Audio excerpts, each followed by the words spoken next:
엔비디아 실적 발표도 그렇고 사실 AI is everywhere라는 단어 한 문장이 지금 세계 시장을 장악하고 있는 듯한 모습입니다. 정말 빅테크 기업들은, 플랫폼 기업들은 AI 서비스를 경쟁하듯이 내가 먼저 확대 보급하겠다, 더 차별화된 AI 서비스를 공급하겠다라고 경쟁하는 모습이고, 그에 맞물려서 그 AI 서비스 공급에 반드시 필요로 하는 AI 반도체 기업들도 역시 내가 먼저 첨단 AI 반도체를 구축하겠다, 내가 먼저 많은 생산성을 또 올리겠다, 생산 능력도 올리겠다, 뭐 이런 소위 AI 전쟁 혹은 AI 반도체 전쟁이 전개되는 흐름입니다. 한편 또 오늘 대표님도 나와주셨지만 전기차는 업황적으로도 이게 잠깐 쉬어가는 것인지 아니면 정말 나락으로 떨어지는 건가 하는 걱정이 드는 사람도 있고, 뭐 저는 그럴 거라고 생각하진 않지만 일종의 EV 캐즘이라고 하죠. 전기차 캐즘 현상이 나타나고 있죠.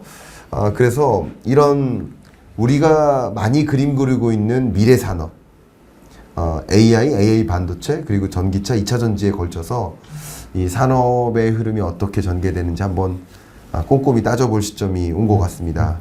한 분 한 분 좀 인사를 부탁드리겠습니다. 먼저 김지훈 대표님 인사 한번 부탁드리겠습니다.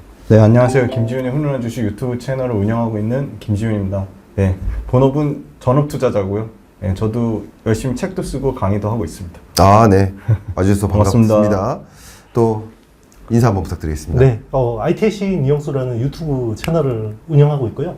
18년째 테크 산업 분석하고 있습니다. 이번에 책 바로 써먹는 책학의 AI 혁명 투자. 네, 첫 번째 책은 반도체 책이었는데, 요것도 이제 반도체를 중심으로 해서 약간 이제 미국 빅테크하고 국내 기업들 중심으로 이제 특히나 이제 뭐 일부 일본 기업, 대만 기업까지 이제 포함해서 AI 전반적으로 이제 좀 분석을 한 책입니다. 좋습니다. 네. 이 AI 혁명 바로 써먹는 투자, 여기에 이렇게 부록이 붙어 있습니다. 부록에 보니까 유망 기업 탑10 정리되어 있는데 이거 같이 받는 겁니까? 요거는 이제 예판용이라서 지금 사시는 분들은 요거 못 받아요. 지금 살면 네, 못 받고 받습니다. 예. 예판에게만. 네, 예판 하시는 분들만 이거 받을. 그러면 이거 안 받으니까 나 안 살래 하면 어떡하죠? 네, 뭐 어쩔 수 없습니다. 어쩔 수 없으니까. 네, 필요하신 분은 네네. 저 만나면 제가 드리도록 네네. 하겠습니다. 네, AI 혁명 유망 기업 탑10. 자, 지금부터 이제 바로 좀 달려가 보도록 하겠습니다. 일단은 반도체 얘기를 좀 해볼게요. 삼성전자 DS 부문장이 교체됐잖아요. 이게 삼성전자에게 혹은 반도체 산업에게 어떤 의미가 있다라고 혹시 생각하십니까? 일단 부문장이 정기 인사가 아니라 중간 인사, 원포인트 인사라고 하긴 하는데 이렇게 이제 교체된 경우는 굉장히 드문 케이스입니다. 그렇죠. 왜냐하면 이제 부문장 밑에 사업부장들이 있거든요. 그 메모리 사업부장도 있고 시스템 LSI 사업부장도 있고 파운드리 사업부장도 있고 이렇게 있는데 거기 이제 헤드가 이제 기존의 경계현 사장이었는데 이제 전영현 부회장으로 이제 바뀐 거고요.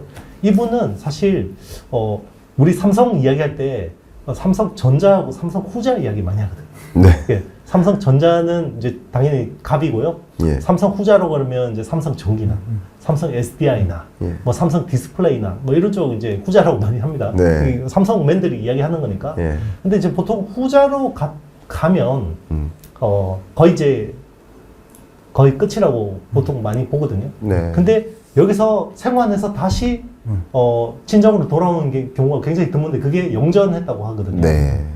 이번 케이스가 영전한 케이스라고 보시면 됩니다. 그렇군요. 전영현 부회장이 원래는 메모리 사업부장을 하시다가요. 그러니까 정통 완전히 그냥 삼성 반도체 내에서 정통 메모리 쪽 그 코스를 다 밟으신 분이에요. 보통 디램 개발 실장하고 사업부장하고 하면 거의 최고의 엘리트 코스를 밟았다고 볼 수 있는데 이분이 되게 특이한 게요. LG 출신이십니다. 네. LG 반도체 출신인데 2000년에 삼성으로 이제 이직을 해서 그때부터 이제 승승장구하신 분인데 그게 약간 그 발목을 잡아서 그 이후에 이제 부문장, 부회장까지 승진을 못한 거 아니냐 전자 내에서 이런 이야기들이 많았는데 이번에는 이제 완전히 영전에서 돌아온 거고요. 그리고 보통 이제 또 삼성 내에서 불문율이 기존의 경계현 사장보다 나이 많은 사람이 다시 돌아오는 경우는 굉장히 드물어요. 네. 근데 지금 경기현 사장보다 전영현 부회장이 3살 더 많아요. 네. 그러니까 올드보이의 기환이라고 이야기를 하긴 하는데 그만큼 지금 삼성 내에서 이례적인 인사를 단행한 경우에는 지금 굉장히 내부적으로는 위기감을 느끼고 있다라고 네. 볼 수 있는 거고 결국 이 인사 결정에는 이제 결국 이재용 회장의 뭐 강력한 의지가 있지 않았을까라고 네. 생각을 할 수 있겠습니다. 자, 그러면은 좀 말씀하신 것처럼 저도 상당히 많이 공감이 되는데 이례적인 교체라고 볼 수 있겠죠. 뭐 시점적으로나 뭐 인물로 보나 여러 가지 면에서 그러면 이것이 주는 의미 혹은 삼성전자 이 DS 부문에 있어서 앞으로 어떤 방향으로 가겠다는 의지 분명히 이런 게 담겨 있다라고 저는 판단하는데 어떤 것들을 우리가 좀 해석해 보면 좋을까요? 일단 이제 기존의 방식으로는 안 된다라고 생각을 할 것 같아요. 네. 그런데 지금은 일단 DS 부문장만 바뀌었잖아요. 그러니까 예. 일단 우선 과제는 아마 연말에 임원 인사가 굉장히 큰 폭으로 진행될 가능성이 높다고 봐요. 그래서 이제 아마 기존의 인력들이 대부분 좀 물갈이가 될 것 같고요. 네. 그걸 통해서 아마 향후 이제 정책 방향성이 좀 바뀔 것 같아요. 이제 그렇게 기대를 하고 있죠. 그러면 이제 어떤 부분에서 방향성이 바뀌어야 되냐? 지금 이제 삼성이 위기에 봉착하고 있는 HBM이라든지 아니면 어드밴스드 패키징이라든지 아니면 3나노 게이트 올라운드 같은 신공정들에서 지금 기존에 밀던 방식이 뭔가 문제가 있다라고 이제 아마 판단할 것 같고요. 그래서 기존하고 좀 다른 방향으로 진행할 가능성이 높고 여기서 그러면 결국 우리 주식시장에 미치는 영향은 삼성전자가 기존의 밸류체인이 굉장히 어떻게 보면 폐쇄적이에요. 네. 어떻게 쉽게 이야기하면 삼성하고 거래를 거의 이렇게 대부분 하지 않는 회사는 잘 안 키워집니다. 네. 결국 예전에 뭔가 삼성하고 트러블이 있었던 회사들은 배제하는 경우 그런 식이 많았는데 지금은 삼성이 초격차라는 말이 없어졌죠. 왜냐하면 경쟁사보다 보통 1년, 2년 앞서가던 게 삼성의 기존의 초격차였는데 지금은 초격차는커녕 오히려 지금 SK 하이닉스 같은 경쟁사한테 뒤처지고 있고요. 그리고 지금은 이제 마이크론이 추격하는 것까지 걱정해야 되는 상황이 됐기 때문에 기존의 폐쇄적인 밸류체인 방식으로는 안 될 거라고 생각하고 있어요. 여기서 제일 중요한 리트머스 시험지가 저는 한미 반도체의 TC 본더라는 핵심적인 장비를 기존은 삼성만 안 사고 있거든요. 근데 네. SK 하이닉스하고 마이크론은 한미 반도체 장비를 사서 굉장히 생산이 잘 되고 있어요. 네. 그래서 삼성이 과연 한미 반도체 장비를 살지 이게 되게 중요한 거고요. 참고로 약간 한미 반도체하고 삼성은 한 10년 전에 특허 소송 이슈 그러니까 삼성이 한미 반도체 주장은 자신들의 기술을 삼성전자가 세메스라는 자회사를 통해서 빼돌렸다. 그래서 특허 소송을 5개를 걸었고요. 3개 부문에서 승소를 해서 20억 정도를 받았습니다. 네. 그래서 그 뒤로 한미 반도체가 그 돈을 돌려주고 악수하고 끝냈다고 했는데 네. 거래는 그 이후로 단절이 됐었거든요. 네. 그래서 이게 이제 과연 DS 부문장이 이런 부분에서 과감하게 기존 어떤 방식을 처리할 수 있을지 이게 제일 중요할 것 같아요. 아, 네. 좋은 말씀 감사합니다. 그러면 이제 삼성전자에 대해서 좀 말씀 많이 하셨는데 김지훈 대표님께도 좀 여쭤볼게요. 네네. 주로 이제 삼성전자의 행보인 거죠. 네네. 뭐 최근에 워낙 또 HBM 가지고 경쟁도 치열해지고 있고 누가 이 HBM 영역에서 좀 제대로 된 그 시장적 지위를 공고히 하느냐. 뭐 SK 하이닉스가 먼저 시장적 지위를 좀 갖기 시작했는데 삼성전자도 뭐 그걸 추격하고자 하는 움직임도 있는 거. 이런 여러 가지 움직임 속에서 지금 말씀하신 DS 부문장 교체까지 네. 있는 거잖아요. 네네. 어떻게 보십니까? 삼성전자의 향후 행보. 예. 그 이용수 대표님 중요한 말씀 해주셨는데 그 관련돼서 숫자가 일단 지금 상당히 HBM 관련돼서 하이닉스가 53%고 삼성전자 38%거든요. 네. 수치가 정확한지는 모르겠지만 그래서 그 격차가 일단은 올해는 깨지진 않을 것 같고 예. 내년도도 예상하는 거는 원래는 상반기에는 이 격차 상당히 줄어들 거라고 생각했는데 생각보다 엔비디아 이 납품하는 게 지금 여력치 않은 상황이어서 네. 그거 줄이는데 아마 상당히 이 바뀐 원래 메모리 반도체 수장이셨던 분이니까 그래서 이 부분을 신경 쓸 것 같은데 저는 조금 다른 관점으로 보면 HBM 때문에 뭐 대표님도 말씀하셨지만 엄청난 전력 소모가 있거든요. 그래서 HBM이 가격도 비싸고 좋은데 다른 일반 쪽 반도체 메모리 반도체의 생산 캐파를 깎아먹는 역할을 하고 있거든요. 그러면 일반 메모리 반도체가 이 엄청난 전력을 감당하려면 결국은 저전력 반도체가 같이 갈 수밖에 없고, 저전력 LPDR, DDR이라고 하는, 원래 DDR4에서 DDR5 넘어가는 것도 계속 1년, 2년 연기돼서 굉장히 뒤늦게 나왔거든요. 네. 근데 가격은 별 차이 없는데 소비 전력은 20에서 30%나 뛰어난 월등한 성능을 자랑하는 건데, 원래 메모리 반도체 수장하시던 분이 왔잖아요. 그래서 저는 HBM 격차를 다른 부가적인 저전력 반도체라든지 이쪽 일반 서버 쪽에 조금 더 그 소위 말하는 그 핵심 인력을 조금 분산하지 않을까, 그런 아이디어를 갖고 있습니다. 네. 그리고 어떻게 보세요? 이렇게 분산하는 전략을 펼쳐서 현재는 어쨌든 2024년에는 삼성전자가 SK 하이닉스와의 어떤 점유율 격차를 좁히긴 좀 쉽지 않아 보인다고 말씀하셨는데, 저도 그래 보입니다만, 네네. 그게 앞으로는 이 격차를 좁히거나 혹은 그 지위를 오히려 오버컴 할 수 있을지 어떻게 보십니까?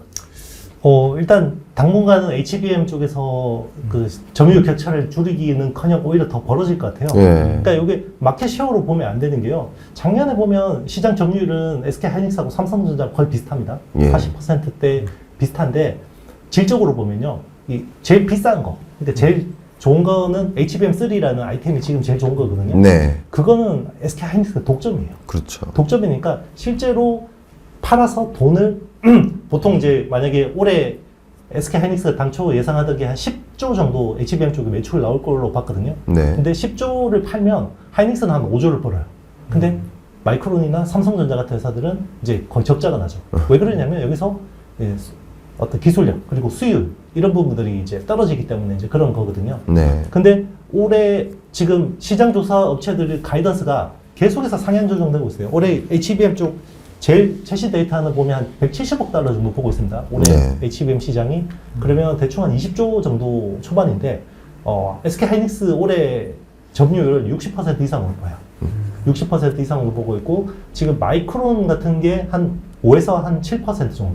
네. 로 보고 있고요. 5% 정도가 아마 보고 있고, 나머지 한 35% 정도가 지금 삼성전자 쪽으로 보고 있거든요. 그러니까 사실 지금 뭐 우리 김지우 대표님 말도 충분히 일리가 있는데요. 기존에 이제 저전력 D램이나 저전력 메모리 같은 경우는 그걸 이제 요즘에 레거시라고 하더라고요. 네. 근데 그쪽은 지금도 잘하고 있어요. 네. 지금도 잘하고 있기 때문에 굳이 이쪽은 그냥 하던 대로 잘 가면 되는 거고, LPDDR이나 뭐 DDR 같은 경우는 그냥 하던 대로 하면 되는 건데, 결국 HBM을 잡지 못하면 이 반도체의 메모리 반도체 헤게모니가 지금 바뀌고 있는 상황이거든요. 그러니까 쉽게 이야기하면 예전에 휴대폰이 피처폰에서 스마트폰으로 바뀌는 거라고 보시면 돼요. 근데 네. 이거 피처폰 지고 있으면 결국 LG처럼 예. 휴대폰 사업이 그냥 날아가는 거거든요. 그러니까 지금은 이 정말 절체절명 위기예요. 그래서 HBM 쪽을 잡지 못하면 삼성도 굉장히 어려워질 수 있는데, 왜냐면 HBM 성장 속도가 당초 예상한 것보다 너무 빨라요. 그러니까 1A 공정이라고 하는데요. 이게 14나노 미만의 D램이 첨단 웨이퍼로 보통 분류하는 기준점이 되거든요. 네. 그게 올 연말 기준으로 1A 전체 웨이퍼 투입 기준에서 HBM이 차지하는 비중이 35에서 40%까지 늘어납니다. 원래는 20%대 정도로 봤었거든요. 네. 그게 몇 달 사이 이번 그러게요. 네.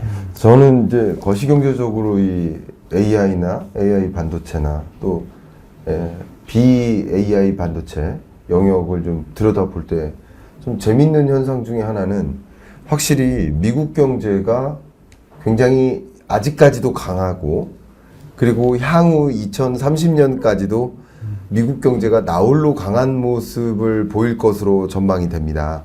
이것은 이제 저의 전망이 아니라 IMF나 OECD나 월드뱅크의 공통적인 전망이에요. 근데 세계 경제는 저성장 고착화되는데 미국 경제만 성장률이 오히려 올라가요. 심지어 그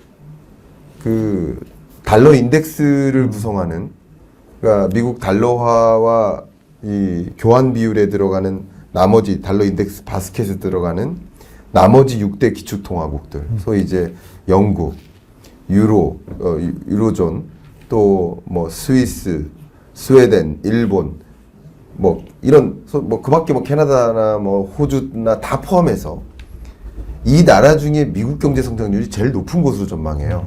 근데 이렇게 높은 곳으로 전망하는 그 근거가 바로 AI예요.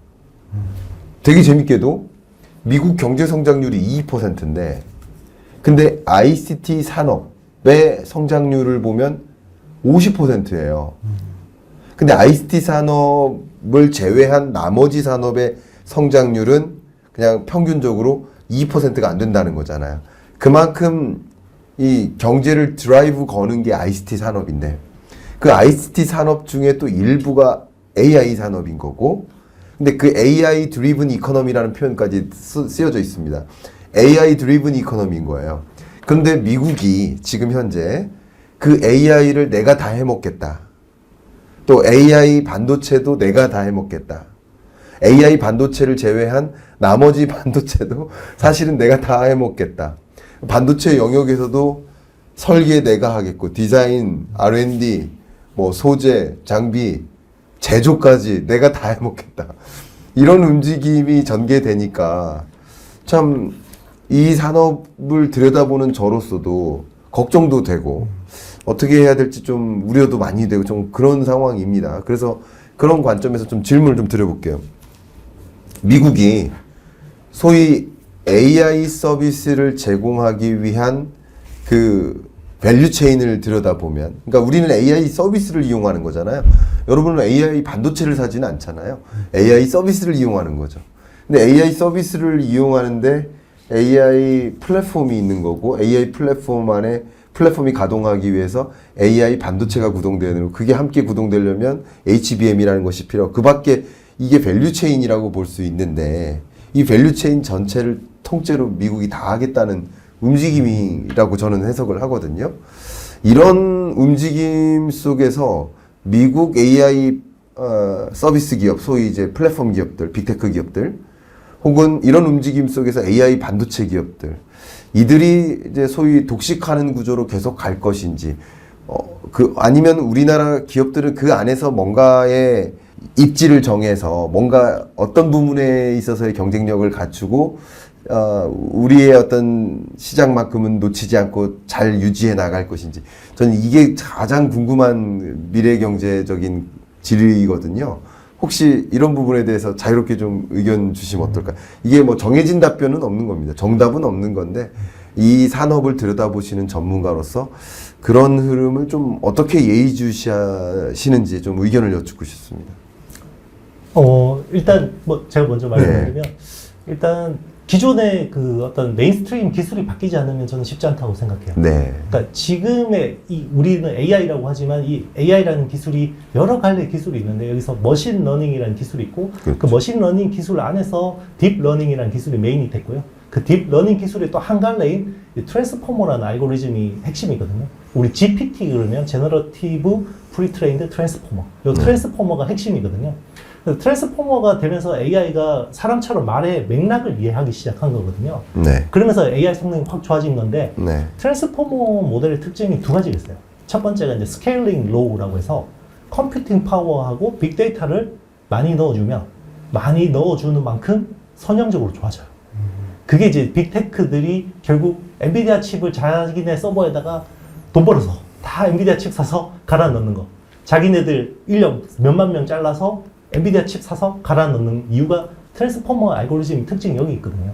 그래서 AI 어떻게 빅테크들의 AI 경쟁은 단기적으로는 컴퓨팅 파워를 높이는 데 다 집중될 수밖에 없습니다. 그래서 엔비디아 칩을 누가 제일 많이 갖다 넣냐. 지금 보면 엔비디아 칩을 제일 많이 사는 업체들 보면 마이크로소프트 그리고 오픈 AI, 메타 이런 회사들. 그리고 그렇죠. 실제로 구글이 좀 뒤처진 게 마이크로소프트 사는 양의 절반밖에 못 샀어요 작년에. 사실 우리나라 네이버 같은 경우도 보통 지금 작년에 빅테크 그 메타 같은 경우는 MS 같은 경우는 15만 장씩 샀거든요. 네. 그 엔비디아 칩을. 근데 네이버가 작년에 산 게 아마 2,000장 정도밖에 안 될 거예요. 그러니까 컴퓨팅 파워 게임에서 이렇게 안 되는 거고요. 철저히 이 AI 사이클은 돈 많고 인력 많은 업체들이 유리할 수밖에 없고요. 단기적으로. 그러면 이게 장기 레이스로 가면 그러면 또 우리가 유리해지냐? 이것도 녹록진 않아요, 사실. 왜냐면 이게 장기 레이스로 가면요. 결국 빅데이터 많은 애가 이깁니다. 근데 전 세계에 빅데이터 많은 거는 미국 플랫폼을 사잖아요. 그러니까 그 빅데이터를 가지고 있는 거고요. 사실 최근에 일본 정부가 사실 라인에 있는 이 라인을 뺏어가려고 하는 이유가 결국 3억 명의 비영업권 사용자 빅데이터가 결국 네이버 라인에 있거든요. 네. 여기서 이제 그런 부분을 좀 갖고 싶어 하는 거죠. 그러면 제가 책에도 썼지만 결국 이번 AI 사이클은요, 철저하게 빅테크 사이클이고요. 그래서 빅테크 중심으로 투자를 할 수밖에 없고, 그 밑에 있는 소부장 밸류체인에서도 보면요, 1등 업체가 유리해요. 네. 왜냐하면 소재, 부품, 장비도 마찬가지거든요. 이제는 반도체, AI 반도체 설계를 하기 위해서는 뭐 EDA 툴이나 여러 가지 그 장비 업체들이 또 하잖아요. 요즘에는 램 리서치 같은 업체들도 자기네 R&D 비중에서 보면 AI R&D 비중이 10%가 넘고요. 그리고 EDA 툴 이 프로그램 할 때 예전에는 사람이 다 했는데 요즘에는 AI 머신러닝 EDA 툴을 또 상당 부분 개발하는 데 쓰이고 있거든요. 그러니까 결국 데이터 많은 애가 1등 업체가 제일 데이터가 많잖아요. 네. 그러니까 크게 1등 업체가 삽질하지 않으면 이게 뒤집혀지기가 쉽지 않은 거예요. 그러면 우리 입장에서는 와, 이게 이제 미래가 없는 거냐? 아닙니다. 우리 입장에서도 미래가 있어요. 어떤 부분이냐면 전 세계에서 이 AI 쪽에서 그 파운데이션 AI 모델을 할 수 있는 나라, 우리 이런 그래도 하이퍼클로버라는 게 빅테크보다는 떨어지지만 이 정도 할 수 있는 나라가 전 세계 4개밖에 없어요. 미국하고 중국하고 이스라엘하고 우리나라고요. 그리고 반도체 서비스를 만들고 서비스를 보고 칩을 디자인하고 생산하고 이런 풀스택을 할 수 있는 나라가 전 세계 3개밖에 없어요. 미국, 중국, 우리나라밖에 없거든요. 네. 그러니까 우리 입장에서는 이게 당장은 뭔가 빅테크들과의 경쟁에서는 불리할 수밖에 없는데, 시간이 길어지면 그 사이에서 우리가 찾을 수 있는, 커스터마이징해서 찾을 수 있는 기회는 충분하다고 생각합니다. 네, 좋습니다. 김지훈 대표님께도 같은 좀 질문을 드려볼게요. 최근에 이제 BCG 보고서를 봤는데, 미국이 이 반도체 생산 능력 자체를 계속 끌어올려서, 잠정적으로 뭐 한 2032년까지 계속 생산 능력 자체를 끌어올려서 세계 뭐 반도체 시장에서 뭐 한 14%까지 전체 시장을 뭐 차지하겠다. 그러니까 생산도 직접 하겠다. 뭐 이런 방식으로 가는 행보예요. 네네. 만약에 그런 대로 간다면 네. 이게 과연 차질 없이 그렇게 갈 것인가? 아니면 또 그 속에서 우리 반도체 기업들은 또 어떤 상황에 놓이게 될까? 이런 것들이 좀 장기적인 관점에서 궁금하실 거란 말이죠. 혹시 어떤 의견이십니까? 대표님 얘기하신 부분은 소프트웨어나 이런 플랫폼적인 측면은 사실 국내 업체가 따라가는 데는 기술 진입 장벽상 상당히 시간이 좀 소요될 것으로 보이고요. 뭐 네. 최소한 뭐 아주 보수적으로 잡아도 2, 3년 이상은 걸리지 않을까 보고 있고. 네.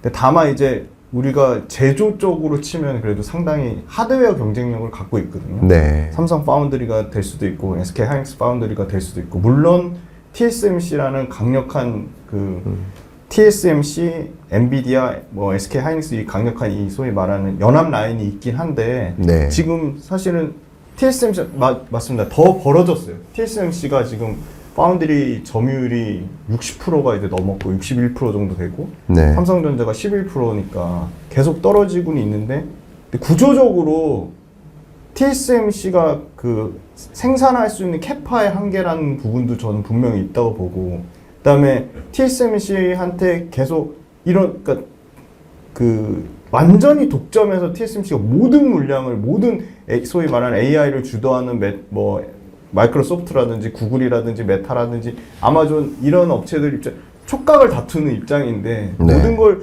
계속 TSMC에 번호표 들고 순번 기다리면서 이러기에는 상당히 시간적인 어떤 그런 로스란 생각하는 걸 봤을 때는 저는 계속적으로 삼성하고 인텔 파운드리 쪽에도 기회가 가지 않을까. 물론 삼성하고 인텔 파운드리랑 지금 TSMC랑 격차는 계속 벌어지고 있지만 네. 그리고 이 최첨단 패키징 쪽 경쟁력이 삼성전자가 없는 상황은 아니거든요. 물론 뭐 TSMC의 뭐 코어스 패키징에 대해서 상당히 2.5D 패키징에 대해서 엄청나게 경쟁력이 있다고는 하지만, 그래서 저는 이제 아까 말씀드린 부문장도 바뀌면서 물론 일반 이런, 그러니까 소위 말하는 HBM을 제외한 일반 반도체 쪽도 조금 보완이 되면서 이 최첨단 이쪽 파운드리 쪽 하드웨어 제조업 경쟁력 쪽에서도 삼성전자가 어느 정도는 굉장히 지금 확인해 보면 굉장히 신경을 많이 쓰고 있거든요. 네. 파운드리 고객사를 굉장히 다변화하려는 전략을 하고 있거든요. 그래서 저는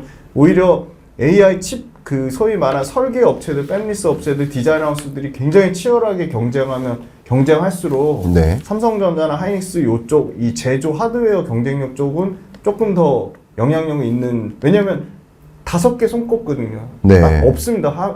파운드리를 할 수 있는 회사 자체가 글로벌로 레퍼런스라든지 품질이라든지 글로벌 고객사로부터 받은 뭐 어떤 물량을 쳐낼 수 있는 캐파라든지 이게 정해져 있거든요. 네. 네, 그래서 오히려 그런 하드웨어 제조 쪽에서는 삼성전자가 조금은 벌크업 할 수 있지 않을까 그렇게 보고 있습니다. 아, 네. 말씀 너무 좋네요. 그러니까 결국 그런 반도체 전쟁 혹은 반도체 경쟁 격화의 흐름으로 계속 가긴 갈 텐데 또 우리가 잘할 수 있는 부분은 또 있기 때문에 그런 부분에서 격차를 또 벌려오고 한다면 또 우리는 또 우리대로 이제 승부를 볼 수 있겠다라는 그런 방향성을 좀 말씀해 주신 것 같아요. 혹시 두 분이 각자 말씀하신 부분에 대해서 뭐 보완 설명을 해 주신다거나 혹은 뭐 이견이 있다거나 뭐 어떤 첨언해 주실 부분들이 혹시 또 추가적으로 있으실까요?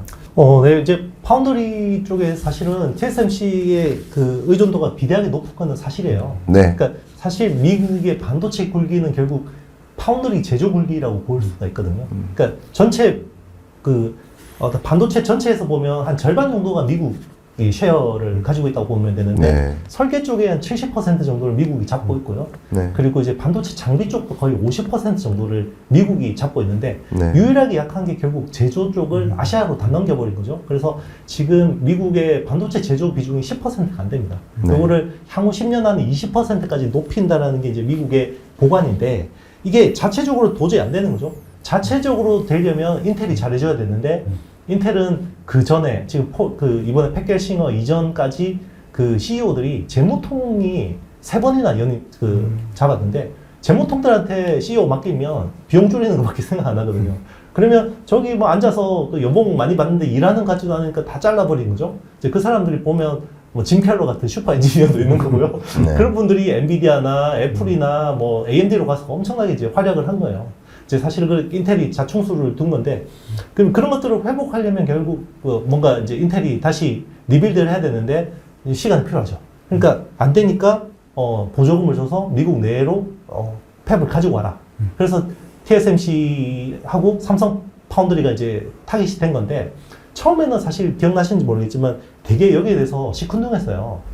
TSMC도 그렇고 삼성도 그랬는데 처음에 모리스창 TSMC 창업자가 이거 미국에 가져가서 제조하면 이거 답이 안 나온다. 아무리 보조금 받아도. 그렇게 이야기하다가 그 며칠 뒤에 정신교육을 받고 나오는지 갑자기 제가 투자하기로 한 거에 2배를 하겠습니다. 라고 했고 결국은 당초 투자 금액보다 4배 이상 했거든요. 네. 그래서 원래 뭐 150억 달러, 뭐 200억 달러 정도 하다가 결국은 660억 달러 투자하기로 결정했고요. 그리고 삼성도 원래 처음에 막 되게 약간 미적미적거렸죠. 이거 투자해야 되나 말아야 되냐 그러다가 또 정신교육을 어디서 좀 받았나 봐요. 뭐 네. CIA에서 받았는지 뭐 알 수 없지만 그러다가 원래 처음에 170억 달러 투자하기로 했는데 결국 400억 달러로 확대해서 투자한 거거든요. 왜냐면 결국 저는 미국이 노리는 거 이거라고 생각해요. 미국에다가 팹을 깔면 네. 결국 이 팹을 운영할 사람이 필요하잖아요. 예. 근데 미국의 마이클이나 샘 같은 친구들은 이미 제조업을 놓은 지가 한참 됐고 덩치 큰 사람들이 방진복 벗고 그래가지고 이게 안 돼요. 섬세하게 안 나오거든요. 예. 그러면 어떻게 하냐면 답답하니까 어떻게 합니까? 이거 한국에서 직원을 아마 파견 보내겠죠. 네. 아마 그런 데 대해서 보조금을 줄 수도 있을 것 같고요. 그래서 TSMC도 마찬가지로 대만인들이 상당수 가서 아마 거기서 일을 하게 될 거예요. 삼성도 만약 대부분 한국 사람들이 테일러 팹 가서 저는 상당 부분 일을 하게 될 것 같거든요. 근데 그분들한테 영주권도 주고 교육 지원도 해주고 그러면 아마 대만계 미국인, 한국계 미국인이 상당수 되지 않을까. 저는 이게 미국의 전략이 아닐까 생각을 해요. 이제 그런 부분을 우리도 알고 대응을 해야 된다고 생각해요. 그러니까 참 미국이란 나라가 뭐 얄밉기도 하고 부럽기도 하고 그러니까 미국이 이렇게 사실 많은 이제 우리 근로자들 입장에서 봤을 때 같은 회사 직원이다라고 했을 때 뭐 한국에서 근무하기를 좋아하는 사람이 있고 뭐 해외에서 또 일을 해보는 경험을 갖기를 원하는 사람도 있지만 만약에 해외에서 일을 할 경험이 있다라고 한다면 1순위가 미국이잖아요. 그만큼 미국 선호 현상이 많이 있어요. 어딘가에서 내가 경험을 하거나 정주를 해야 된다라고 한다면 그게 이제 미국이 갖고 있는 그 인프라인 거죠. 교육 인프라라든가. 그런 면에서 외국인을 유입시키기 위한 좋은 조건 하에 있는 나라가 거기에 정말 많은 첨단 산업들을 자국에서 공장절하하는 압력을 가해서 실제 공장을 짓고 그리고 거기 그 일에서 일적으로 필요로 하는 인력들은 또 적극적으로 해외 인력을 이용하고 정말 이 거시적으로도 정말 재밌는 현상이 지금 23년, 24년 내내 5.5%까지 기준금리 인상한 나라가 설비 투자가 안 주는 게 해외 직접 투자 유입액이 늘어요. 그 다른 나라 기업들이 공장 건설을 하는 거예요, 거기다가. 그리고 해외 인력이 엄청나게 유입되고 있습니다. 그러니까 미국에서 태어난, 그러니까 US born employee가 아니라 foreign born, 해외에서 태어난 인력들이 미국에서 고용시장을 꽉 채워주고 있는 거예요. 그러니까 미국 경제가 흔들릴 수가 없는 거죠. 그러니까 그런 모습들이 참 가뜩이나 미국에 갖고 있는 그 인프라가 대단한데 그런 해외 인력 유입책, 이민 정책 이런 것들이 굉장히 많은 이제 뭐 70억 인구로 하여금 되게 매력적이다라고 느낄 만한 요소들이 너무 많아서 그러면 상대적으로 우리나라는 인구 감소 시작했고 뭐 생산 연령 인구 감소 시작했고 당연히 인력 부족하고 우리나라만 그런 게 아니라 일본도 그렇고 중국도 그렇고 인구 감소와 고령화와 생산 연령 인구 감소와 이런 비슷한 일들을 맞이하고 있는데 일본은 더 그레이트하게 가는 거예요. 참 이런 모습들이 이민 정책이든 뭐 인력 정책이든 산업 정책이든 그런 것들이 우리가 그냥 가만히 그냥 지켜만 보고 있다가는 그 뭐죠 속담에 지켜보다가 이렇게 콧날 벤다고 뭐 그런 속담 있잖아요. 그렇게 되지 않을까 하는 좀 걱정도 됩니다. 자, 이렇게 미국이 리드하고 있는 뭐 반도체 혹은 AI 영역을 이제 이야기를 하고 있는데 조금 있다가 전기차, 2차 전지로 좀 넘어가려고 합니다만 요 얘기는 꼭 마무리를 하고 가야 될 것 같아요. 그러니까 AI 아까 처음에도 그 말씀 드렸습니다만 AI is everywhere. 인공지능이 도대체 어디까지 확대 보급될 것인가? 그것에 따라서 AI 반도체에 대한 수요가 결정되는 것이고, 그러니까 AI 반도체 기업들도 매출 실적이 있는 것이기 때문에 결론적으로는 이 AI 서비스가 어디에까지 확대 적용될 것인가? 이런 그림을 좀 그리면 도움이 될 것 같아요. 당장은 이제 이미지 레코그니션이라는 표현이 있는데, 이미지 인식 기술, 그리고 언어 인식 기술, GRE 수학 시험 보면 인간보다 훨씬 높은 성적을 받습니다. 이미 많은 부분에서 뛰어넘었죠. 그래서 그런 고급화된 AI 기술이 확대 적용되는 일만 남은 거예요. 그게 가장 대표적으로 확대 적용되는 과정이 자율주행차인 거고요. 또 일부가 로봇인 거고요. 그렇죠? 그런 관점에서 어디까지 이 AI가 우리 일상화될 것인지 혹시 그림 그리시는 부분들이 있는지 좀 말씀 여쭙고 싶습니다. 김지훈 대표님 혹시?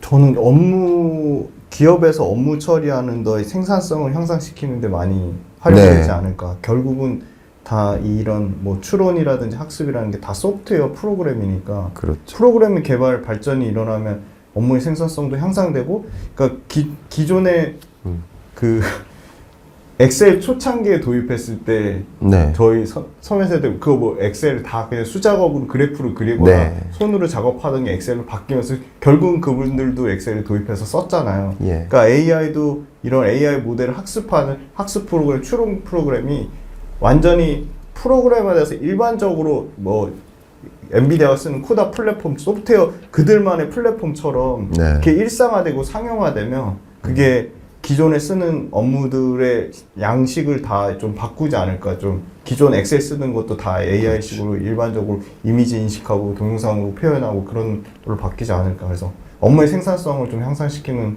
방향으로 그러니까 기업에서 쓰는 소프트웨어의 어떤 변화가 있지 않을까. 네. 그 부분을 좀 많이 말씀하신 거. 네. 주로 이제 그 RPA, 네네.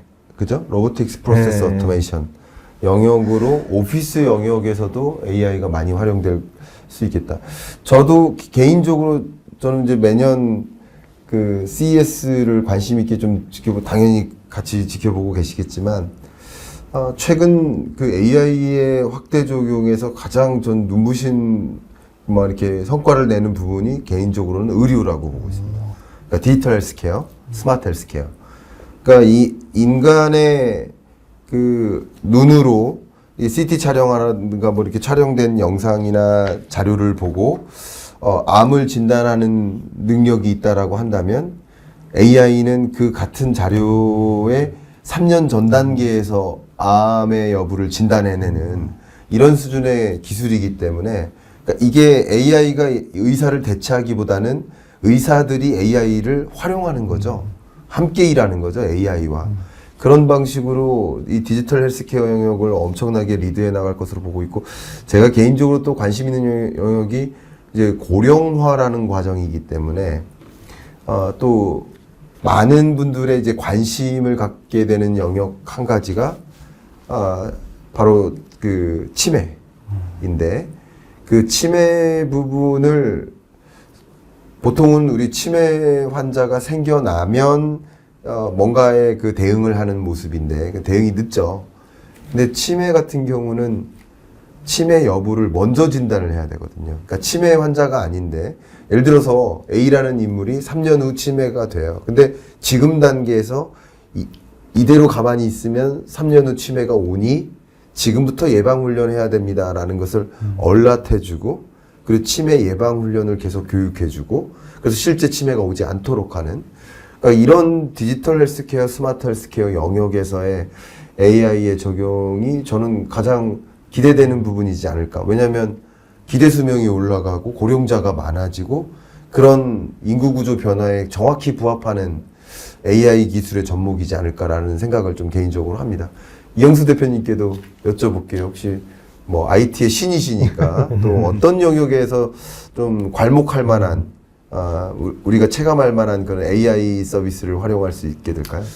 일단 이제 AI라는 거는 처음에는 전문가들의 영역일 거예요. 왜냐면 기존에는 우리가 기계한테 뭔가 일을 시키려면 다 프로그래밍을 해야 되는 거죠. 그렇죠. 네, 뭐 C++이나 C++이나 적어도 파이썬 정도는 해야지 뭔가 프로그래밍을 할 수 있었는데, 네. 이제 LLM, 라지 랭귀지 모델이라는 이 AI가 나오면서 자연어 기반으로 기계한테 이제 일을 시킬 수 있게 된 거죠. 네. 근데 처음에는 당연히 전문가 집단들이 이걸 제일 잘 활용할 거고요. 지금 당연히 생산성 확대. 실제로 뭐 챗GPT 나와서 뭐가 좋아지는지 모르겠다라고 하지만 사실 프로그래머들 사이에서는 이게 대박이거든요. 왜냐면 파이썬이나 프로그래밍을 너무 잘해요. 그렇죠. 얘가. 그런데 네. 이제 지금은 이제 그런 쪽에서 일단은 특정 영역에서 특정 전문가 집단들이 활용을 하다가 이게 이제 좀 더 준 전문가 집단으로 내려오고 결국 이게 이제 일반인들한테 다 확장이 되게 되는 거거든요. 네. 이제 그게 그러면 우리 일반인들이 보기에는 이게 결국은 우리 디바이스 단으로 내려와야 돼요. 그래서 그게 온 디바이스 AI라는 컨셉으로 나오는 거고요. 지금 이제 우리가 6월에 애플하고 퀄컴의 움직임을 굉장히 주시해서 보는 게, AI 스마트폰은 애플에서 뭔가 힌트가 나올 것 같고, AI PC는 퀄컴의 스냅드래곤 X 엘리트라는 이제 윈도우 OS 기반의 칩셋에서 뭔가 힌트를 보려고 하는 거거든요. 근데 정작 우리가 진짜 만약에 와, 세상이 뭔가 바뀌었다라고 체감하는 거는 휴머노이드 로봇 같아요. 네. 네. 이 휴머노이드 로봇이 기존에는 이게 별로 임팩트가 없었던 게, 다 사람이 프로그래밍해서 네. 룰 베이스드로 이게 작동을 하다 보니까 이게 딱 제한된 영역밖에 할 수 없잖아요. 근데 얘가 LLM이 올라가니까 얘가 대박인 거죠. 사람처럼 생각을 그렇죠. 하고 인지를 하고 서비스를 하는 거예요. 그래서 그렇죠. 어느새 얘가 그 전까지는 굉장히 허접한 일만 하다가 이제는 사람처럼 막 빨래를 이렇게 해주고 요리도 해주고 청소도 해주고 예. 네. 그러면서 이제 우리 생활에 있는 어떤 멀티모달에 대한 빅데이터는 또 쪽쪽 빨아가지고 그러니까요. 그걸 빨아가서 빅테크 업체들한테 던져주는 거고요. 네. 이제 그게 저는 본격화가 될 거라고 봐요. 사실 원래는 제가 작년 말까지만 해도 이런 우리가 체감하는 게 온 디바이스 AI 쪽에서 킬러 어플리케이션은 저는 레벨 3 자율주행차라고 생각했거든요. 네. 이게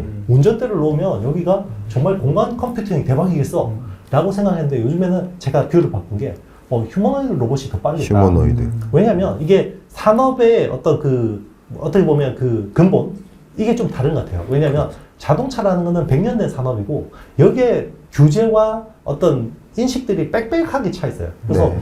뭐 LLM이라는 건 아시겠지만 가끔씩 거짓말 하잖아요. 할루시네이션이 일어나는데요. 만약에 자동차에서 우리가 작동을 하는데 내가 명령을 했는데 얘가 할루시네이션이 발생해서 이상한 버그가 나서 사고가 나면 이게 천문학적인 리콜 비용이나 아니면 소송이 들어올 수 있죠. 그렇죠. 네, 근데 집에서 나 대신 빨래 개고 뭐 계란 집어주고 이런 애가 갑자기 할루시네이션이 일어나요?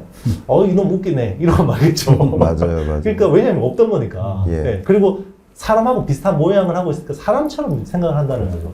그래서 저는 오히려 그 온디바이스 AI에서 킬러 퀄리피케이션은 휴머노이드 로봇이 더 빠를 수도 있겠다라는 생각을 하고 있어요. 좋습니다. 그런 것들이 결국 우리 전반에 이 AI라는 게 우리의 물과 공기처럼 전기나 통신 인프라처럼 기본적인 인프라가 되는 게 저는 머지않았다고 생각합니다. 적어도 좋습니다. 4, 5년. 네. 그러면 저희 경인남과 토론합시다거든요. 그래서 저도 이제 진행자가 아니라 저도 토론자로서 말씀을 드리는데 저도 하나 말씀 더 드리고 네네. 혹시 생각나는 거 있으시면 네네네. 또 말씀 주십시오. 네네. 제가 말씀하시다 보니까 갑자기 떠오른 게 뭐냐면요. 이게 있던 것이 개선되는 것과 없던 것이 생겨나는 것은 다르잖아요. 그러니까 말씀해 주신 부분이 그거예요. 있던 자동차가 더 혁신형 자동차가 된다. 있던 자동차가 스마트카가 된다라는 것과 없던 로봇이 생기는 것은 체감적으로 다르죠. 그래서 그런 부분에서 더 체감할 수 있겠다 이런 말씀 주시는 것 같아요. 제가 그 기업들을 워낙 많이 만나니까 최근에는 이제 대보그룹을 만났어요. 대보그룹에서 대보유통이 있는데 대보유통이 우리나라 그 고속도로 휴게소 사업을 가장 많이 하는 회사입니다. 근데 저한테 뭐를 소개시켜 달라고 했냐면 지금 일단은 지급결제 플랫폼을 깔아요. 첫 번째 단계는 뭘까요? 제가 2020년 경제전망에서 이게 디지털 전환의 핵심이 될 거라고 얘기한 게 있습니다. 키오스크. 키오스크입니다. 네. 제가 2019년에 2020년부터는 키오스크의 시대가 올 것이다. 그게 디지털 전환을 가장 대표적으로 만들 것이다. 별거 아닌 것 같지만 그게 가장 보편화될 것이다 라고 생각을 했었거든요. 근데 키오스크가 깔렸고요. 그 다음에 테이블 오더 방식으로 전환됐죠. 조금은. 근데 이거 자체가 전 사라질 거라고 보고 있어요. 키오스크나 테이블 오더라는 하드웨어가 사라질 거라고 보고 있어요. 왜냐하면 우리는 그 키오스크를 다 들고 있잖아요. 그래서 이미 테이블로라는 이 스타트업의 플랫폼을 소개를 했고요. 그래서 그게 휴게소 저녁에 깔릴 겁니다. 그러니까 여러분이 테이블에 앉으시면 이걸 치면 얘가 키오스크가 되는 거죠. 그런 방식으로 바뀌는데 그걸 소개시켜 줬더니 그 대보유통 쪽에서 저한테 또 소개시켜 달라는 게 로봇이에요. 로봇 회사 좀 소개시켜 달래요. 무슨 로봇이냐니까 면 만드는 누들 로봇, 라면 로봇, 우동 로봇 이런 제조 로봇을 소개시켜 달래요. 제조 로봇 기업들을 소개시켜 달래요. 그래서 로봇산업협회랑 제가 잘 아니까 연결을 시켜줬는데 이거 왜 필요한지 아세요? 의외로 고속도로 휴게소들은 대부분 지방에 있어요. 그리고 웬만한 지방보다 인력이 이동하기가 어려운 구간에 위치해 있어요. 그러니까 그 어떤 중소기업보다 인력난이 심각한 곳이에요. 지방 휴게소들이. 그러니까 인력 구하기가 힘드니까 차라리 로보틱스로 깔아서 그냥 수요는 있으니까 이게 되게 경기에 민감하지 않은 산업이거든요. 휴게소 사업이. 그러니까 계속 매출은 이어지는데 노동 공급이 충분하지 않으니까 미래는 더 그럴 거 아닙니까? 그래서 빨리 지금 단기적으로 이게 뭐 이윤에서 뭐 비용이 더 많은지 계산할 여지가 없이 그냥 누들 로봇, 뭐 우동 로봇 이 기업들을 빨리 소개시켜 줘서 로봇으로 대체해야 된다라는 입장. 이게 의외로 필요해서 그 로보틱스가 적용되는 사례들이 굉장히 많고 그만큼 기술적으로는 이미 와 있고요. 그러니까 그런 것들이 여러분들이 이제 실상에서 체감하는 모습이 되지 않을까 뭐 그런 생각을 좀 해봅니다. 김지훈 대표님께도 마지막으로 AI가 어디까지 우리 삶으로 진입할 것인가 혹시 의견 주신다면요. 아니 아까 방금 말씀하신 로봇 관련돼서 제가 로봇 관련된 그 공학자분들이 로봇 관련된 회사에 투자하시는 분들 네. 만나서 이렇게 토론 비슷하게 한 적이 있었는데 일단 그분들의 몸값이 생각보다 굉장히 빠르게 단기간에 올라갔다고 하시더라고요. 네. 그리고 그 관련된 투자도 생각했던 거 이상으로 더 훨씬 금액도 크게 그렇죠. 투자한다고 하시고 그리고 말씀하신 그 면 삶는 로봇 하니까 생각나는 게 예. 그 두산 로보틱스가 메가커피랑 이제 예. 조인면에서 에스프레소 추출을 직접 또 하고요. 그리고 최근에 대구에 있는 병원에 그 복강경 수술하는 거에 보조 로봇으로 들어가서 그 수술에 전혀 문제가 없이 성공했다고 하더라고요. 네. 그런 측면을 봤을 때 얘기하신 AI랑 가장 좀 융복합이 잘 될 수 있는 근데 실생활에 많이 보이는 그렇죠. 그래서 저도 얘기하신 로봇 관련된 산업이 좀 제일 좀 가시적인 눈에 보이는 결과물이지 않을까 보고 있습니다. 네, 너무 좋습니다. 이런 식으로 이제 AI나 또 로보틱스가 확대 적용되는 과정, 산업 전반에 걸쳐서 확대 적용되는 그 AI 로보틱스가 제대로 확대 적용된 그 도시의 모습이 스마트 시티인 거고요. 그런 확대 적용되는 그 과정에서 AI 수요, 당연히 또 AI 반도체 수요, 또 HBM에 대한 수요, 기반이 될 것이라고 볼 수 있기 때문에 일단 우리가 이런 시장을 그림 그릴 때 AI가 도대체 어디까지 확대 적용되고 있는가를 관찰하시는 것이 첫 번째 우리가 이 산업을 공부하는 그 방법이지 않을까 하는 생각을 갖고 있습니다. 제가 맞다는 주장이 아니라 저는 그런 생각을 좀 개인적으로 하고 있습니다. 이제 남은 시간 뭐 한 15분, 20분밖에 안 남아서 자연스럽게 전기차, 2차 전지 쪽으로 좀 넘어가 보도록 하겠습니다. 최근 전기차 업황이 뭐 그렇게 좋지 못합니다. 네네. 그래서 미국 기준으로 1분기 전기차 그 시장 매출이 처음 줄었죠. 네네. 물론 우리나라 수출도 전기차 수출이 처음 주는 모습이고 2차 전지 수출은 23년부터 줄기 시작했죠. 제가 정확히 기억하는 게 21년, 22년은 2차 전지 수출액이 15% 정도씩 증가하다가 23년 수출액은 마이너스 1.5%로 감소하기 시작하고 24년쯤 1분기도 좀 큰 감소세입니다. 한 20%가량 감소세인데 자 어쨌든 이런 모습이 일시적인 거라고 보십니까? 아니면 뭐 그렇게 보진 않으실 거라고 생각합니다. 일시적인 거라고 보십니까? 아니라고 보십니까? 어떻게 생각하십니까?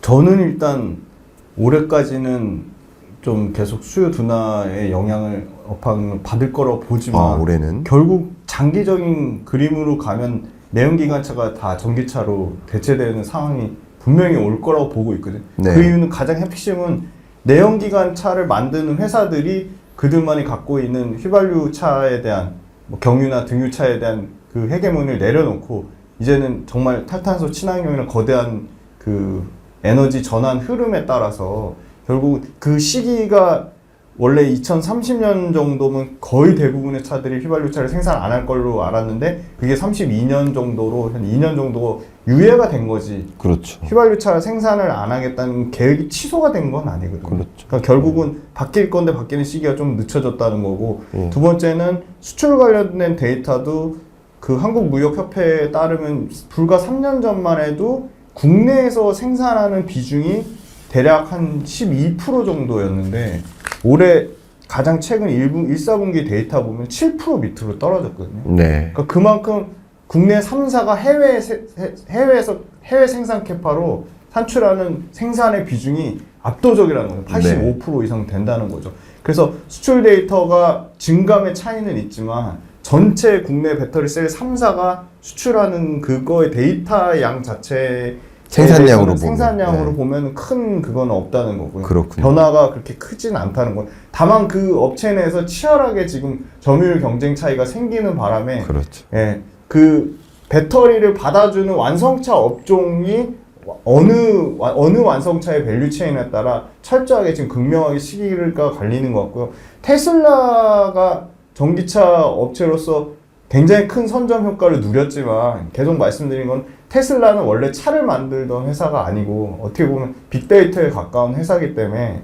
계속 지난번에도 말씀드렸지만 매력적인 전기차들의 나오는 시기, 신차, 심지어 가격 경쟁력까지 갖춘 전기차 신차가 나오는 시기가 조금 뒤로 지연됐는데 그게 본격적으로 나오는 시기는 올해 하반기에서 25년도에 아주 집중 많이 나올 것 같거든요. 네. 그러면 전기차가 또 한 번 다시 붐이 나오지 않을까 저는 그렇게 보고 있습니다. 너무 좋습니다. 혹시 이용수 대표님 어떻게 보고 계십니까? 네, 뭐 결국 그렇게 생각해요. 이게 전쟁을 할 때 네. 무기가 필요하잖아요. 네. 그렇죠. 무기가 필요하죠. 그리고 그 무기하고 또 정말 필요한 게 저는 결국 병참이라고 생각하거든요. 병참. 네, 병참. 네.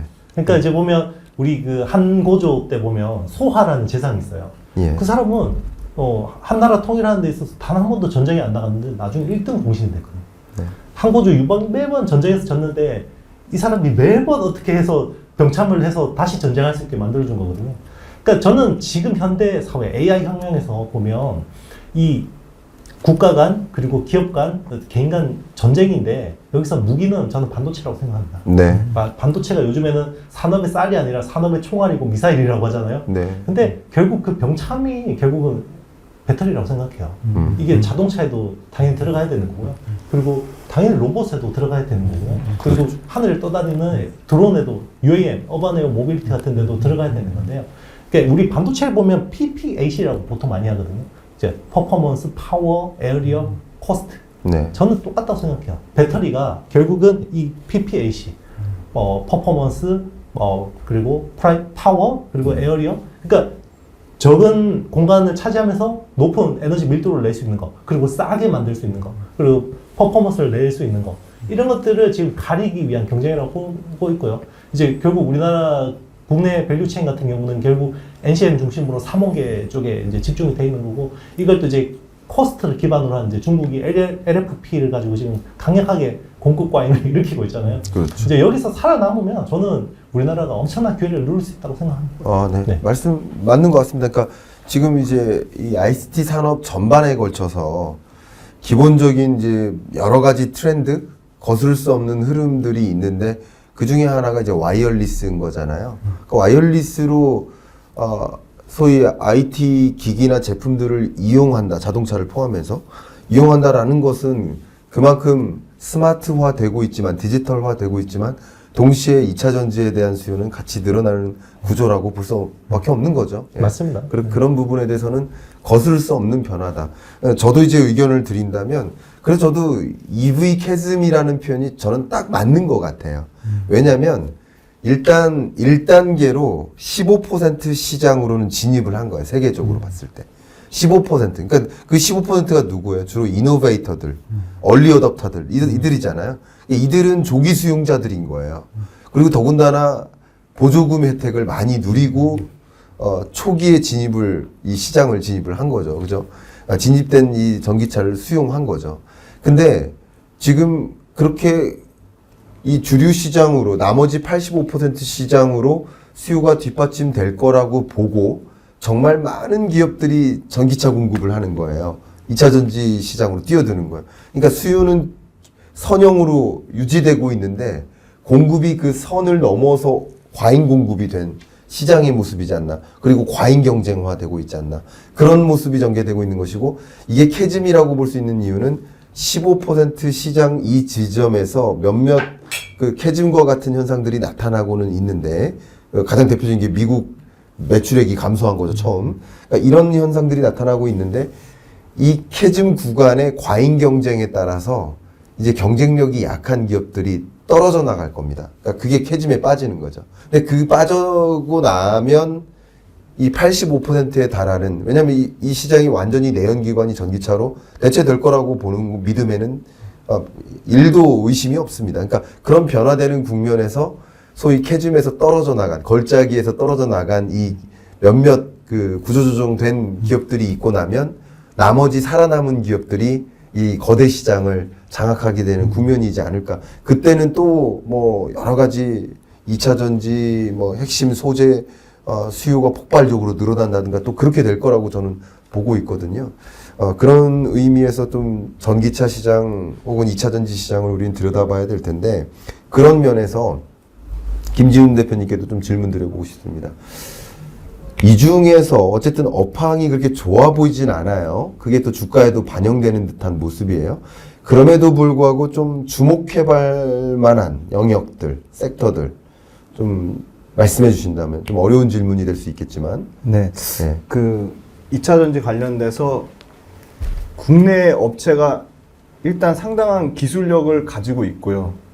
그 기술 진입 장벽이 꽤 높은 편입니다. 네. 그러니까 완성차, 전기차 만드는 건 엄청 쉬우니까 심지어 애플도 만들겠다고 하고 샤오미도 만들겠다고 한 거거든요. 그렇죠. 근데 전기차를 만드는 거랑 배터리를 만드는 거랑은 상당한 기술의 차이가 있는 겁니다. 그래서 테슬라도 결국은 자체적으로 배터리 내재에 결론적으로 실패한 거로 봐야 되는 게 LG 에너지 솔루션한테 전극만 6조 그 주문 관련된 뉴스가 나왔거든요. 네. 그러니까 그걸 봤을 때 배터리가 가진 기술력은 상당한 거고 그 배터리 관련된 기술력 관련돼서도 사실은 매출에 그러니까 점유율 출하량 기준으로 출하량 매출 기준으로 하면 LG엔솔하고 삼성 SDI하고 SK온이 북미에서 대략 매출 기준 하면 여전히 70% 이상 되고요. 네. 유럽에서도 60% 이상 되거든요.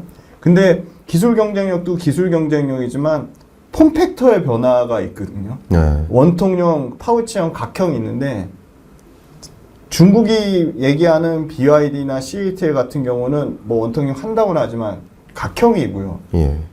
기술적으로 가장 난이도가 높은 건 압도적으로 파우치거든요. 파우치가 기술적으로 난이도가 높을 수밖에 없는 거는 고객사별로 커스터마이징이 되는 거거든요. 근데 국내 업체는 삼성 SDI를 제외하고는 SK온하고 LG엔솔은 파우치형이 주력입니다. 그러니까 그만큼 기술 난이도를 갖고 있는 거고요. 근데 최근에 부각되는 거는 가격적인 부분이랑 제조업체 입장에서는 촌미의 관심사는 이거는 꼭 2차 전지뿐만 아니라 모든 제조업체들은 생산 원가 절감해서 생산성을 향상시키는 거거든요. 그런 측면으로 원통형이 장점으로 엄청나게 부각받기 시작한 거죠. 그래서 삼성 SDI나 LG엔솔이 원통형을 못해서가 아니라 파우치의 주력으로 하다가 원통형이 경쟁력이 생기니까 원통형 쪽으로 삼성 SDI랑 LG엔솔이 경쟁적으로 우린 25년에 양산하겠다. 우린 더 빨리 땡겨서 24년 말에 양산하겠다고 해서 원통형 배터리 관련주가 주목을 받고 있는 거고요. 근데 구조적으로 원통형 배터리보다 더 장기적으로 저는 주목받는 거는 충전과 관련된 어떻게 보면 카테고리거든요. 네. 작년만 해도 전기차에 대해 전기차 왜 안 타십니까? 소비자에 대한 그 통계 조사를 했을 때 충전 인프라는 그 우선순위에서 3등 정도였거든요. 네. 일단 제일 중요한 게 전기차 비싸다.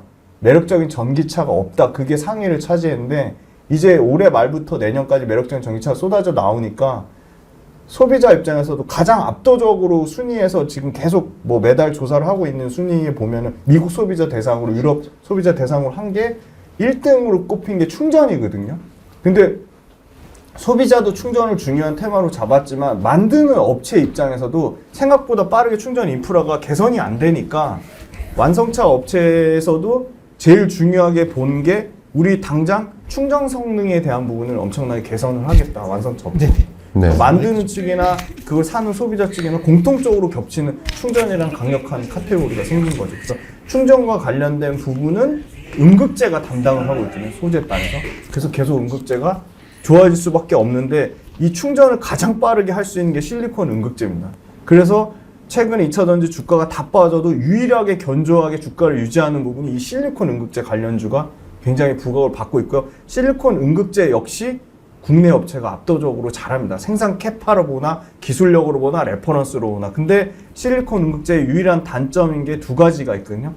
부피가 팽창하면 구조적인 안정성이 떨어져서 부피 팽창을 잡아준 부피 팽창 때문에 폭발의 위험까지 가기 때문에 부피 팽창을 잡아줄 수 있는 소재가 필요한데 그 부피 팽창을 요새 뜨고 있는 소위 말하는 가장 비싼 항공용 소재로 쓰였던 CNT 탄소 나노튜브 소재가 지금 이 부피 팽창을 잡아주는 도전제의 소재를 쓰고 있거든요. 그래서 그게 같이 1+1 개념으로 성장하고 있고 충전 관련돼서 실리콘 음극재가 가장 뛰어난 소재인데 너무 비싼 거예요. 왜냐하면 실리콘 음극재랑 실리콘 음극재 그 전 단계로 많이 쓰는 게 흑연인데 인조흑연이거든요. 인조흑연이 가격 차이가 2배가 나는데 뭐 특정 업체 얘기하면 그렇죠. 우리나라에서 제일 실리콘 음극재 잘하는 1등 업체가 자기네들 자체적인 생산성이랑 원가 절감으로 원래 2차전지 밸류체인 업계에서 밝힌 거는 실리콘 응급제 가격 분명히 떨어질 거. 왜냐면 앞으로 실리콘 응급제 적용하는 차종이 엄청나게 많아질 거니까. 그래서 예상한 거는 2030년에 현재 가격의 절반으로 떨어질 거라고 했는데 네. 2030년이 아니라 원래 실리콘 응급제 잘 만드는 1등 업체에서 얘기한 거는 우리는 우리 자체 생산 원가 절감으로 2년 안에 26년이면 실리콘 응급제 가격을 50% 이상 다운시키겠다고 했거든요. 그럼 26년 기준으로 50% 이상 다운되면 기존에 쓰던 흑연보다 성능 자체가 뭐 많게는 10배 이상 차이가 나기 때문에 안 쓸 이유가 없는 거죠. 그래서 충전이 워낙 중요한 테마가 되었고 충전 관련돼서는 우리나라 업체가 잘하고 있는데 충전 관련된 소재 만드는 업체도 일본 경쟁사가 있고 중국 경쟁사가 있는데요. 사람들은 양극재만 중국 양극재를 쓰면 안 되는 줄 알지만 양극재 말고 다른 2차전지 밸류체인도 상당 부분 배제가 되고 있습니다. 그래서 지금 할 수 있는 거는 일본 업체랑 국내 업체인데 일본 업체는 뭐 그 업체의 성향성 그런 건지 보수적으로 늘리지 않고 있고요. 그래서 그 반사수혜를 이 국내 업체들이 누릴 거라고 보고 있습니다. 방금 이제 주신 답변이 그러니까 전기차 업황이 어쨌든 지금 좋은 상황은 아닌데 네. 이 상황에서 그래도 주목할 만한 섹터들이 이런 것들이 네. 있다라는 것을 강조해 주셨습니다.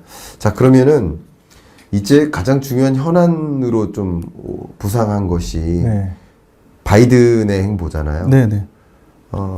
어쩌면 이제 트럼프가 좀 강하게 움직이니까 나도 뭐 그것에 맞대응하겠다라는 움직임으로써 바이든이 뭐 전기차에 대해서도 또 그 밖에 반도체나 나머지 영역에 대해서도 뭐 100%대 뭐 고율의 관세를 좀 부과하기로 했는데 이것이 이 시장에 네. 혹은 한국 국내 기업에게 네. 어떤 영향을 줄 거라고 혹시 생각하고 계신지 여쭙고 싶습니다. 일단 기본적으로 상당히 긍정적입니다. 네. 네. 중국의 차종에 대한 기술력은 차치하더라도 가격적인 경쟁력에서 국내 차종이 사실 상당히 불합리한 대우를 많이 받았거든요. 네. 근데 그럼에도 불구하고 국내 차종이 품질이나 성능의 우수성으로 상당 부분 국내 배터리를 쓴 차종이 견조하게 유지가 됐었던 거죠. 네. 그런데 지금 얘기하는 바로는 4배 이상 올리겠다고 했거든요. 지금 예. 25% 관세를 100%까지 올리겠다고 했고 그 밑에 소재단에서는 7.5에서 25%니까 소재단도 밸류체인별로 거의 총 작게는 3배에서 많게는 4배란 얘기죠. 그러면 아무리 전기차를 뭐 예를 들어 CAT라는 회사가 미국 완성차 업체랑 합작해서 어떤 꼼수 형태로 들어와서 생산을 한다고 할지언정 가격 경쟁력이 떨어지면 그 중국차 업체에 대한 선택지가 급격하게 줄어들 수밖에 없는 거죠. 중국차의 코스트를 30% 다운시켰는데 관세로 4배가 올라가서 관세가 30% 이상 올라가면 결국은 비슷한 가격대가 되거든요. 그러면 전기차 업체 관련돼서 중국산이 가장 많이 팔린다는 BYD랑 CATL이 여기 제가 표에도 준비했는데 BYD 같은 경우가 중국에서는 1등 업체인데요. 매출 기준으로는 10%가 안 됩니다. 매출액으로 따졌을 때 시장의 침투율이 9.6%거든요. CATL이 엄청나게 올라왔다고 해서 지금 30%라고 하지만 여기서도 또 중국을 제외한 유럽과 북미에서는 LG 엔솔에 뒤처진 상태거든요. 네. 그래서 가격 경쟁력이 어떻게 보면 중국 BYD나 CATL을 굉장히 강하게 떠받들었던 강력한 축이었는데 그게 무너진다고 하면 상당 부분 그 성장 동력을 잃을 확률이 저는 매우 높다고 보고 있고요. 미국이 그 주시하고 있던 유럽이 최근에 유럽도 27.5% 유지하려고 하다가 미국이 그렇게 때려? 그럼 우리도 55%까지 올릴 거야. 지금 얘기가 아주 그 강하게 나오고 있거든요. 그러면 유럽에서도 마찬가지로 관세를 올리면 유럽에서도 중국차의 가격 경쟁력은 급격히 떨어질 거라고 보고 있고요. 사람들이 오해하는 거는 LFP 배터리가 마치 저가차의 무슨 전유물인 것처럼 엄청나게 포장을 많이 하고 심지어 국내 언론들도 LFP 배터리 때문에 국내 배터리 업체들이 다 죽을 것처럼 얘기를 하는데 안타깝게도 LFP 배터리가 기술적인 난이도가 엄청나게 높은 배터리가 아닙니다. 그러니까 삼성 SDI나 LG 엔솔 엔지니어 분들한테 확인해 보시면 아시겠지만 LFP 배터리를 생산하지 못해서 기술적으로 어려워서 안 한 게 아니라 전략적으로 국내 업체는 하이니케 양극재 3원계 배터리에 집중을 했던 거죠. 근데 이 전략적으로 완성차 업체에서 중국 업체들에 대해서 신뢰도가 낮으니까 야 우리가 중국 업체들보다 가격 뭐 15에서 20% 더 비싸게 줄 수도 있으니까 중국 업체들한테 BYD나 CATL한테만 이거 LFP 배터리를 다 독점으로 못 주겠다. 네. 너네 만들어 갖고 와봐. 15% 가격 인상해도 우리가 살게. 그렇게 해서 완성차 업체들이랑 전략적인 관계로 삼성 SDI나 LG 에너솔루션이 이 LFP 배터리를 당장 내년도부터 양산하겠다고 한 거거든요. 네. 제일 빠른 건 LG 엔솔 같은 거는 올해 이제 25년 초부터 에너지 저장 장치용으로 들어가고, 그래서 결론적으로 뭘 말씀드리고 싶냐면 LFP 배터리를 못해서 안 한 게 아니라 전략적으로 안 한 거고요. 그리고 두 번째는 LFP의 저가 차종에 대응할 만한 다양한 형태, 이름은 똑같아요.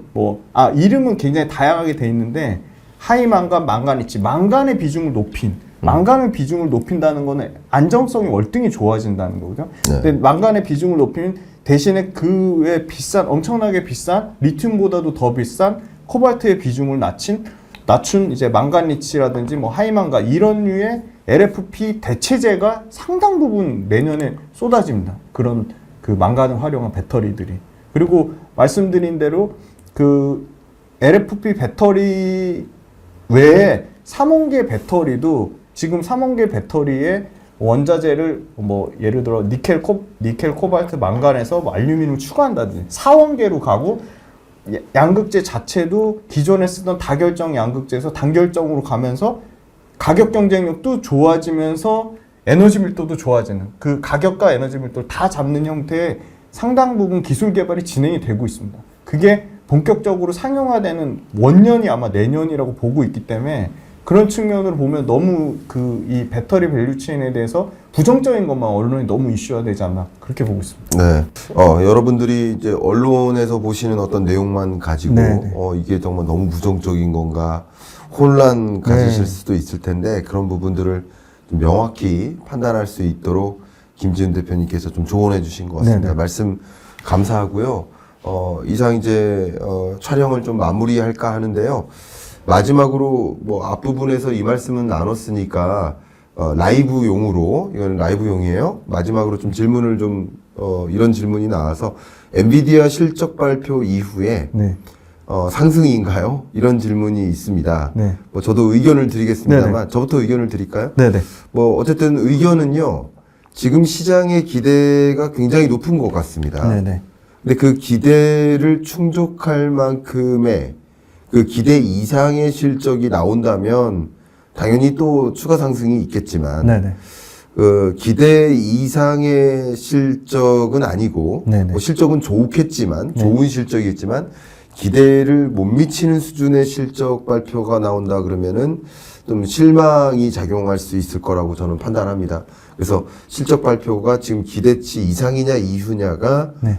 내일 엔비디아의 주가를 혹은 나머지 주가도 좀 영향을 미칠 거라고 저는 판단합니다. 그렇게 의견 드리고요. 네. 역시 김지은 대표님도 네. 이 라이브용으로 혹시 네. 답변해 주실 수 있을까요? 네네네. 의견이니까요. 지금 시장 추정치는 심플하게 매출은 240%는 한 245억 1000만 달러 딱 추정치가 있습니다. 그리고 네. 주당 순이익은 5.58달러거든요. 요거는 이익치는 412% 증가된 거거든요. 근데 미국 시장은 진짜 투명한 게 그 실적 나오면 그날 바로 급등이 나오거든요. 그렇죠. 네. 그래서 지금 요 숫자를 잘 기억해 두시면 매출은 245억 1000만 달러, 순이익은 5.58달러니까 요 기준치가 나오면 올라갈 거고요. 아니 요 기준치 미달하면 저는 당연히 떨어질 거라 보는데, 어제 이미 주가가 선반영한 측면이 있어요. 2.5% 급등 나왔기 때문에 예. 저는 오히려 상승보다는 조금 보합 정도 수준에 유지하지 않을까. 네. 너무 지금 이미 900달러 이상에서는 상당 부분 저는 선 반영됐다고 보고 있습니다. 네, 그 기대치가 굉장히 높았기 때문에 맞습니다. 높은 기대치 때문에 시장에서 선반영돼서 움직였었던 것이고, 그 기대치를 충족하는지 여부에 따라서 많은 것들이 결정될 것이다. 이렇게 의견 주셨습니다. 자, 이 부분은 그냥 녹화용으로 피디님 기억해 주시고 마무리 멘트를 좀 드리도록 하겠습니다. 자, 지금까지 이영수 대표님과 김지은 대표님과 함께 여러분들이 가장 궁금해하시는 미래 산업, AI 반도체, 전기차, 또 2차 전지 전반에 걸쳐서 대담을 좀 진행해 봤습니다. 이영수 대표님은 시간 관계상 급하게 좀 나가셨었고요. 마지막 끝 마무리 인사를 함께 못하는 부분에 대해서는 양해를 부탁드리고 제가 대신 인사를 이렇게 올릴 수 있도록 하겠습니다.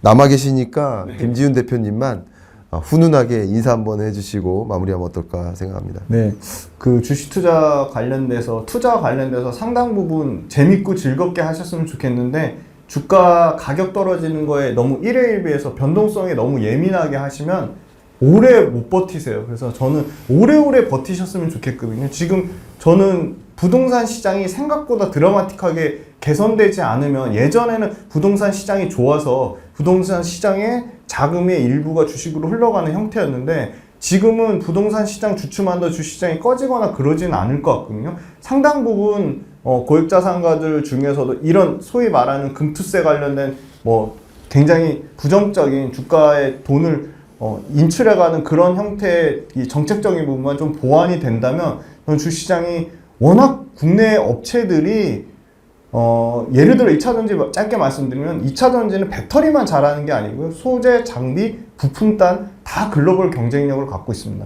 그래서 뭐 2차전지 뿐만이 아니라 국내 요새 최근에 부각받는 미용 의료기기나 화장품도 글로벌 경쟁력을 갖고 있거든요. 그래서 국내 업체들한테 좀 장기 그 시각으로 하루하루 주가 변동이 일회일비하지 마시고 그 실적, 그러니까 결국 주가는 그 숫자의 함수거든요. 철저하게 숫자가 좋은 국내 업체들이 미국처럼 그날 바로 급등 나오진 않지만 반드시 주가는 실적을 따라갑니다. 그래서 국내 업체들 많이 응원해 주시고 투자해 주시면 그 돈이 그 회사로 들어가면 정상적인 회사라면 그게 인력도 더 많이 뽑고 산업 발전에 그리고 국가 발전에 상당히 기여하는 그런 주식 투자 굉장히 좋은 굉장히 좋은 어떤 강력한 모멘텀을 가진 뭐 어떤 선순환을 네, 선순환을 가져오는 거라고 생각하니까 많이 좀 열심히 투자도 해주시고 그리고 이 매크로 보시면서 공부도 좀 많이 하셨으면 좋겠습니다. 네. 말씀 정말 감사하고요.